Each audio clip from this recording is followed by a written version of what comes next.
राम राम मित्रों, आनंद नमन। जय गंगा माई, जय भोलेनाथ। मेरे प्यारे दोस्तों, आज मैं आपको स्वामी हरि चैतन्यपुरी महाराज, अति आदरणीय चैतन्यपुरी जी महाराज की एक कथा सुना रहा हूँ, जो मैंने कई सालों पहले सुनी थी। कुंभ के मेले के ऊपर है। वहाँ आखिरी दिन था कुंभ के मेले का, और सारे देवी देवता इकट्ठे हो गए। लाखों की भीड़ थी। अंतिम दिन था। साधु सन्यासी लगे हुए थे नहाने धोने में, स्नान कर।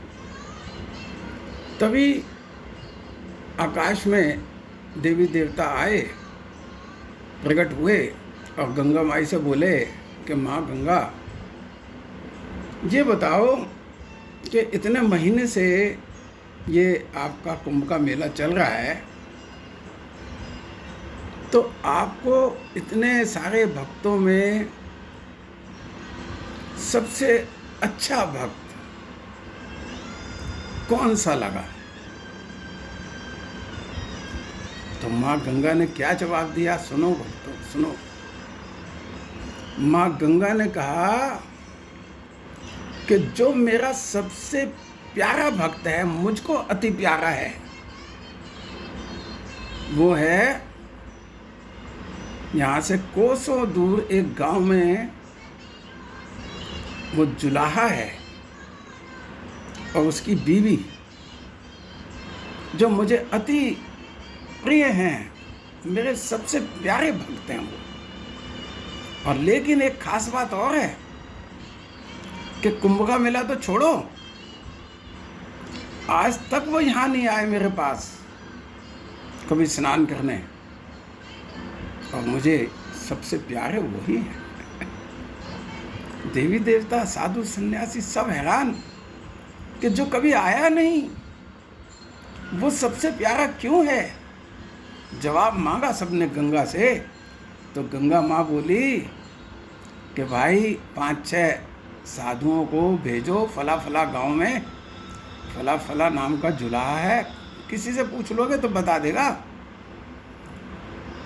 आप भेजो तो सही किसी को। देवी देवताओं ने तुरंत 7 साधु चुने और उनको कहा, जाओ भाई उस जुलाहे का जरा खोज खबर तो लो यार, ऐसा क्या है उसमें, ऐसा है क्या उसमें?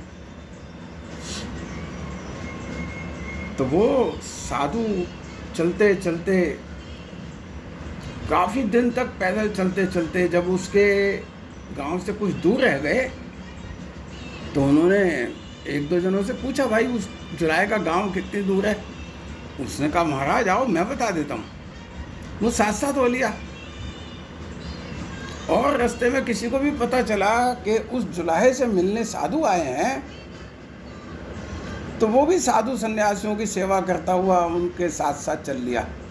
कोई उनके लिए दूध ला रहा है, कोई उनके लिए भोजन ला रहा है, कोई उनकी व्यवस्था कर रहा है बैठने की। और वहाँ पहुँचते पहुँचते पहुँचते उसके गांव तक, उस जुलाहे तक सैकड़ों लोग साधुओं के साथ साथ चल रहे थे। और जब जुलाहे का गांव आ गया तो उन्होंने साधुओं के चरण स्पर्श किए और वहाँ जाके बोले, ये सामने उनका घर है जुलाहे का, और आप उनसे मिल लीजिए और हमें इजाज़त दीजिए। साधुओं के चरण छुए। साधु सोच रहे हैं कि ये ऐसा क्या है भाई, जो इतने सारे लोग इसके घर तक छोड़ने हमको आ गए, इस जुलाहे में है क्या ऐसा भाई, इतना प्रेम करते हैं लोग इससे। साधुओं ने जाके दरवाज़ा खटखटाया जुलाहे का। जुलाहे ने चरण छुए, महाराज आओ, मेरे भाग्य हैं, मेरा सौभाग्य है जो आप लोगों के मेरे को दर्शन हो रहे। साधु अंदर प्रवेश करके गए तो जुलाई ने उनको बैठने की व्यवस्था करी और अपनी पत्नी से बोले कि इनके लिए कुछ जल आदि की और भोजन की व्यवस्था करो। पत्नी लग गई भोजन की व्यवस्था करने में। तो साधु बोले कि भाई जुलाहे, तू ये बता, हमने सुना है तू बहुत बड़ा भक्त है, बहुत सेवादार है, भाई कभी तू कुंभ के मेले में गंगा स्नान करने के लिए गया है क्या? कहता महाराज ये सवाल तो आपने बहुत ही अच्छा पूछा, मगर मेरे पास जवाब क्या दूं? मैं आज तक कभी किया ही नहीं। कि भाई क्यों, तू तो बहुत दानी महात्मा है, बहुत तेरी मैंने बातें सुनी है। महाराज मैं कई सालों से और मेरी पत्नी कई सालों से विचार कर रहे थे गंगा जी में जाएंगे, नहाएंगे, गंगा माँ के दर्शन करेंगे,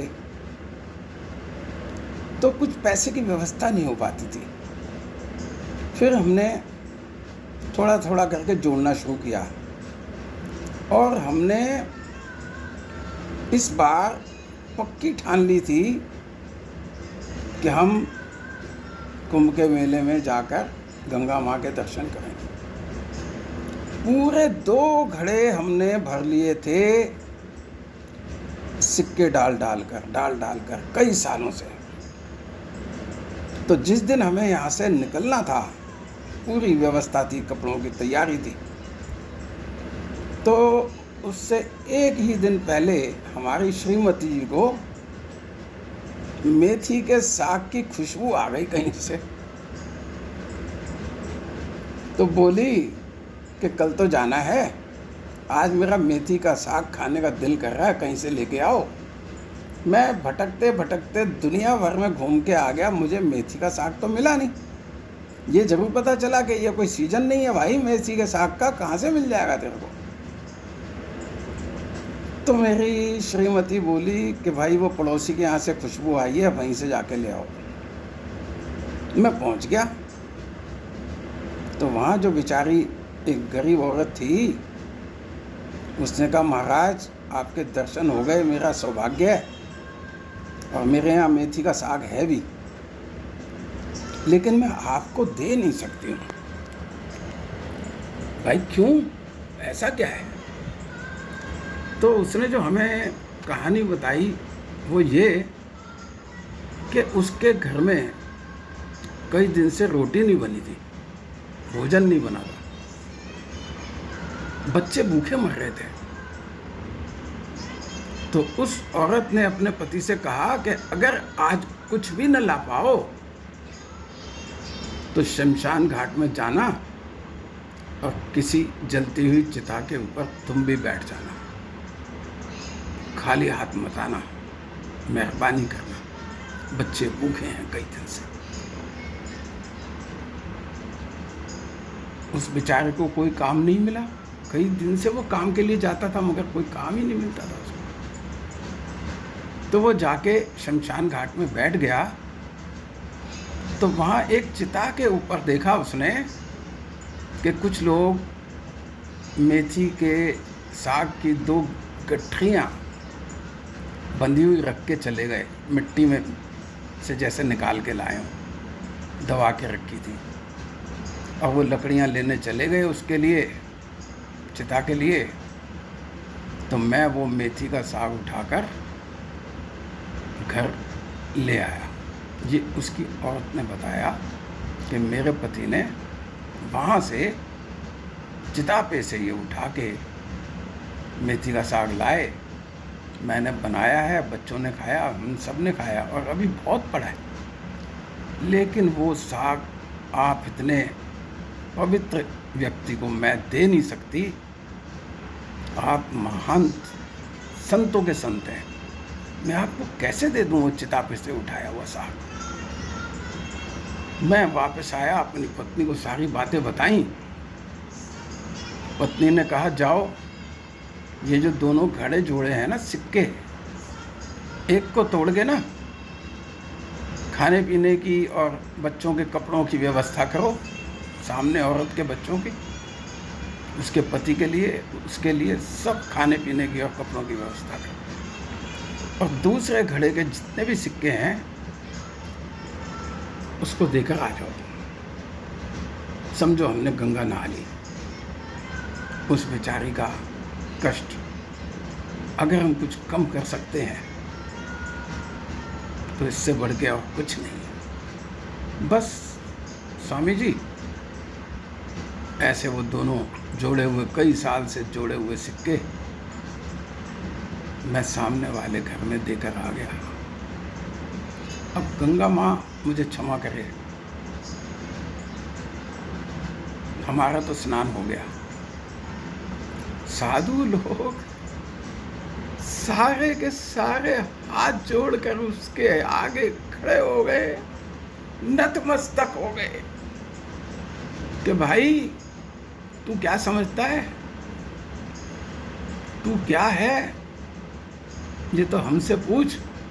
कि गंगा माई ने कहा कि अगर कोई मेरा प्यारा भक्त है तो वो तू है जुलाहे, तू। भाई मेरे दोस्तों, ये है दान की महिमा, कोई समझे तो। सारे स्नान, पूजा पाठ, तप, हवन, सब इस सेवा के आगे छोटे पड़ जाते हैं। सेवा और दान